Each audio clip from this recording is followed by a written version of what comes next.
Okay, so we are now going to hear from Susan Bratton from SavorHealth, and it looks like you're all locked and loaded, so I'll just turn it off to you and set you for 10 minutes. You can go ahead and get started. Okay, great. Thank you. Nice to see everybody. This has been a great conference so far. Thank you for inviting me. My name is Susan Bratton. I'm the founder and CEO of SavorHealth. SavorHealth is a digital health company that has developed a platform that leverages artificial intelligence, machine learning, expert knowledge, and unique patient data, patient-reported data today, and delivers personalized nutritional strategies to prevent and manage the symptoms of cancer and cancer treatment. Oncology is our proof of concept, and the platform has been built out in 2 other therapeutic areas, but not yet launched. We're delivering nutritional interventions due to the fact that we've seen such cost escalation over the last number of years. And when I entered the market in 1990, we were doing, utilization review, very strict benefit design, narrow networks, things like that. Well, fast forward to today, we went from 5.5% percentage of GDP in 1960 to 17.7%. So we've got to look at new levers, and nutrition is one such lever that we can deploy. Whoops. Whoa. So in oncology, 9 out of 10 cancer patients at the time they're diagnosed with cancer and they're going to undergo treatment with intent to cure already have developed addressable nutritional issues. When they begin treatment, they're going to develop additional symptoms related to the cancer treatment as well. Malnutrition occurs in almost 80% of cancer patients. It's the second most common diagnosis. 80% of patients seek but don't receive the support that they need because there's a shortage of dietitians. There's one dietitian for every 2,700 cancer patients, and those dietitians are located in the 71 NCI designated cancer centers where only 30% of patients are treated. So the remaining 70% are unable to access the support that they need. This has a significant impact on health outcomes and costs. And prior to starting the business, I dove into the literature, and what I found was that whether you're a payer, a provider, a pharmaceutical company, a patient, every stakeholder in the healthcare delivery system benefits when we're using nutritional strategies and providing nutritional intervention. So if you're a pharmaceutical company, which is where the majority of our clients are today, addressing symptoms, nutrition and otherwise, with nutritional strategies improves adherence and compliance, reduces symptom burden, improves survival, and prevents dose reductions and treatment suspension. If you're a payer, nutritional intervention prevents and reduces ER visits, inpatient admissions, length of stay, and overutilization of provider networks as well, because patients can oftentimes manage their symptoms. And of course, for patients, survival, super important, and better quality of life. So SavorHealth addresses the supply-demand imbalance, which has created this access gap through INA, the Intelligent Nutrition Assistant. And INA provides highly personalized, both clinically and contextually appropriate nutritional strategies to prevent and manage symptoms. She's available 24/7 on demand via both SMS text, or we can embed via a web-based API. And INA's brain is designed to replicate the brain of a dietitian so that the patients can receive the same high-quality, evidence-based, personalized guidance and support that they would receive if they could see a dietitian. So how do we do that? How do we shrink these dietitians' brains? Well, we built this expert platform. And so if you think about the functioning of your brain, on one side of your brain, you have information intake and processing. So that's branching logic, expert rules. It's what the dietitian would do to create that patient profile. And then the other side of our brain is knowledge. So that's all the evidence-based literature that we've incorporated into the platform, but it's also the experience and on-the-job training of dietitians, nurses, and physicians who are oncology credentialed. Sitting in the middle are matching algorithms, which take that patient use case as defined by those variables in whatever combination and permutation, and extracts from the 50,000 interventions the right intervention at the right time, and then delivers it in a stepwise fashion. So feedback loops and machine learning can help us better personalize to the patient level. We've put in there triggers so that if a patient's severity or other clinical measures signify that they need to be speaking with their physician or in the physician office, we provide that data to the physician. We also educate the patient that they need to reach out to their medical team. We've been in the market for 16 months, and we've got 65% engagement. Likelihood to recommend 4.3 on a scale of 1 to 5. Satisfaction is 84%. And the primary clients today are pharma companies. So we launched with 2 Bayer drugs. We have a number of advocacy groups, a couple of clinical trials that are starting this year, and also WellTalk as a channel partner into payers and to providers. So underneath the platform, as I mentioned, we've got the inputs here. So we're looking at the disease type, the symptoms, the medications, and contextual information. So that's kind of intent and preference. We're also looking at comorbidities, because in order to support the patients, we also have to solve for their nutritional needs related to diabetes or hypertension. It flows into the platform, and then the application, of course, right now is symptom management, symptom reporting to the providers. We're finding, we didn't develop the platform as an EPRO platform, but what we're finding is on both phase 3 and phase 4 clinical trials, the pharma companies are looking at this and saying, wow, with that kind of engagement, you're doing 2 things. One is you're generating this valuable real-world data, these patient-reported outcomes information. And number 2 is you're keeping people in my trial. What does that mean to them? It means faster to market and less cost of a trial. So that's kind of interesting. We can also conduct market research to some degree. And what I mean by that is the more questions we ask, the engagement goes down. So we try to manage that with our clients. So what does AI do in this platform? Well, first of all, AI ensures accuracy. Because our clients want 100% accuracy, we have this set at a 100% confidence ratio. It won't be that way forever, but right now it's just the right thing to do from a responsibility perspective and for our clients.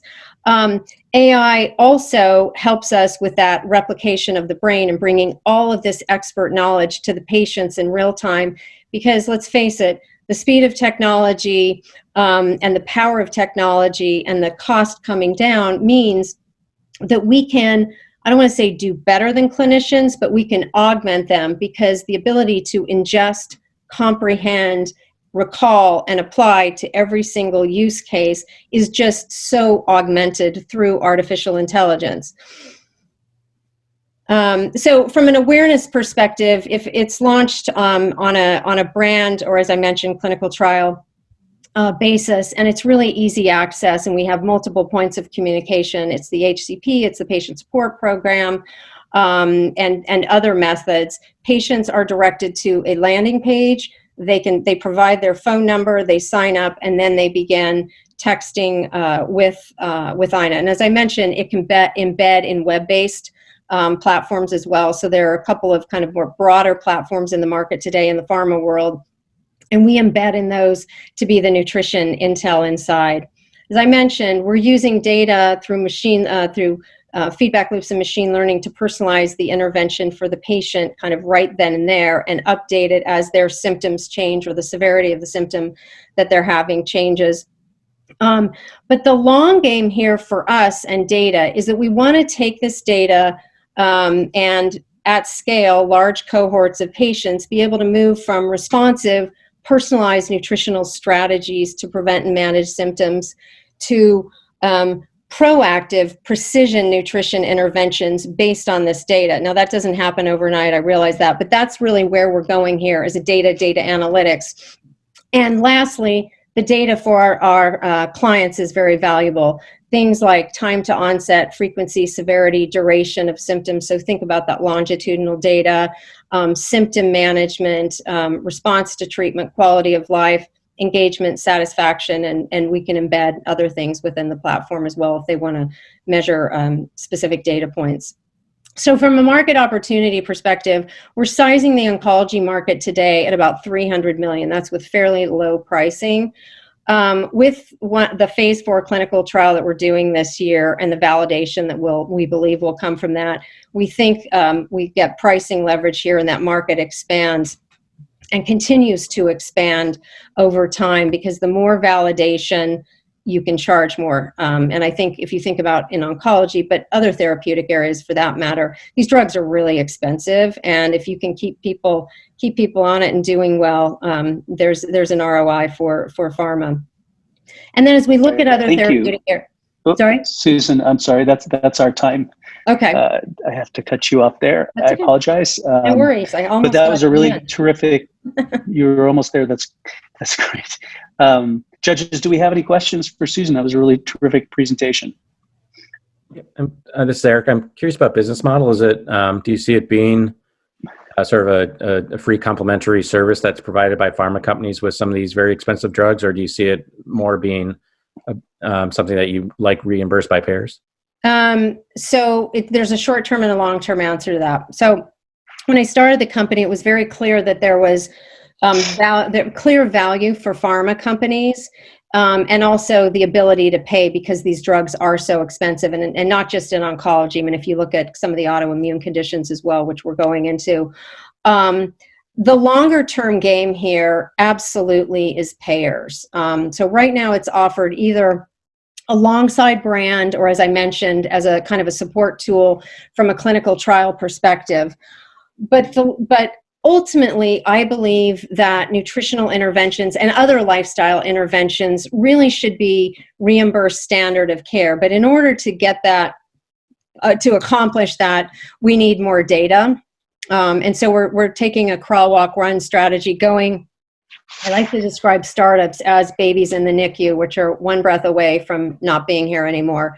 And so focusing on where there's money, where there's value prop, building the data, doing this research, and then going to the payers. Because ultimately, that's where it should be, both from a active disease perspective, but also from a prevention perspective. I mean, ultimately, this should go to prevention as well, but you can't do it all at once. Yeah, and a quick adjacent to that, there is increasing coverage under Medicare Advantage plans in particular for nutrition. So that might be an earlier thing, especially bring in the database and recommendations that you could do based upon diagnoses. Mm-hmm. Yeah, it's amazing Susan, what COVID has done. Yeah. One of our judges had some mic problems, but Mikhail Mangold asks, how hard was it to build the database and the machine learning platform? And, essentially, why is it something that other people couldn't copy? What's the intellectual property? Yeah. How hard it was. How do I answer this question? Yeah, it was hard. It took a lot of time and a fair amount of money, although we did it pretty cost efficiently. Where the IP really comes in, though, is the data, right? Because the more interventions with the database, the more we learn about what works and doesn't work, and that's really the machine learning component of it. That's really where you get your much stronger kind of IP and defensibility is through data and the value of the data with the patients, of the patient's data. I'm not saying that very clearly. Okay, and yes. It's Gary. Is that Gary? Yeah, so so this kind of, this has been a common theme. So again, you're not just a platform, but you're a data analytics company, because as you collect this information over time, you learn more and more about what works for certain patients. And I would imagine that there's a precision aspect to this as well, right? Absolutely. That's, it's moving from responsive, personalized to proactive precision. So replacing the scalpel with a fork, so to speak, and it's not that simplistic, but you get the point. So with that statement, though, so here's the other side of the coin. So given that this is machine learning and you are taking a patient's information and kind of determining a treatment plan, okay, even if it is nutrition, right, in conjunction. Is this in any way considered therapy? In other words, because there's not really a clinician involved here. So is that an issue? So there are a couple of, let me just unpack that. So all of the rules and interventions were developed by med-oncs, rad-oncs, oncology nurses, oncology dietitians, full referencing and citation, and sign-off. So from a kind of a clinical perspective, we've gone the very evidence-based manner. Where I think we still need to go is, so when I talk about kind of hitting a level 4 or level 5 in severity and notifying the provider team, I think what's really important with these platforms is to know what those triggers should be and when to notify the providers, and ultimately we need to be connected to the physicians. And it's kind of interesting, the physicians who have tested this, we kind of thought it was further down the road, but they're coming back to us and saying, wow, in the 4 to 5 weeks in between patient visits, they lose a lot of weight, they have other issues, I don't know about it, I'd like to know this data in between. And I think that's an opportunity there for intervention as well from their perspective. But we know what we know, and we keep within that sandbox.